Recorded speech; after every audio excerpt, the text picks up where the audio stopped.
श्री कृष्ण की बाल लीलाओं से जुड़े कई रोचक किस्से हैं। ऐसा ही एक किस्सा है कालिया नाग का। श्री कृष्ण ने अपनी लीला से उसका घमंड चूर चूर कर दिया था। तो चलो यही कहानी सुनते हैं। ये बात तब की है जब यशोदा के लल्ला कन्हैया गोकुल में रहा करते थे। गोकुल के पास यमुना नदी बहती है। एक बार यमुना को कालिया नाग ने अपना घर बना लिया और नदी के पानी को अपने विष से जहरीला कर दिया। उस पानी को पीकर पशु पक्षी और गांव के लोग मरने लगे थे। एक बार श्री कृष्ण अपने दोस्तों के साथ खेलते खेलते यमुना नदी के किनारे पहुंच गए और खेलते खेलते अचानक से उनकी गेंद नदी में गिर जाती है। अब यमुना नदी के पानी और उसमें रहने वाले कालिया नाग के बारे में सभी को मालूम था, इसलिए मौत के डर से कोई भी नदी में जाने को तैयार नहीं हुआ। तब श्री कृष्ण ने कहा कि मैं गेंद लेकर आता हूँ।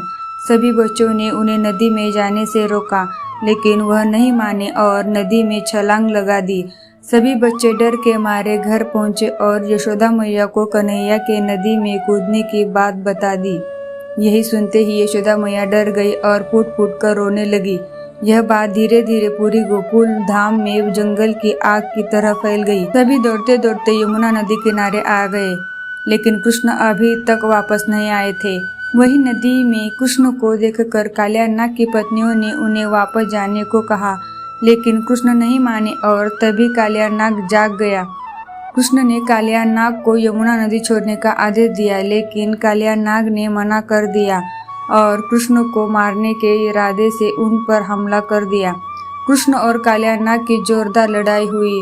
कुछ समय के बाद कालिया नाग हार गया और कृष्ण उनके फन पर नाचने लगे। कालिया नाग थकने के बाद कृष्ण से अपने प्राण बचाने के लिए प्रार्थना करने लगा। तब कृष्ण ने उसे अपने स्थान पर वापस जाने को कहा। कालिया ने कहा कि वहां पर गरुड़ मुझे मार डालेगा, मैं वहां कैसे जाऊं? इस पर कृष्ण ने कहा कि मेरे चरणों के निशान तुम्हारे फन पर है, उसे देखकर गरुड़ तुमको नहीं मारेगा।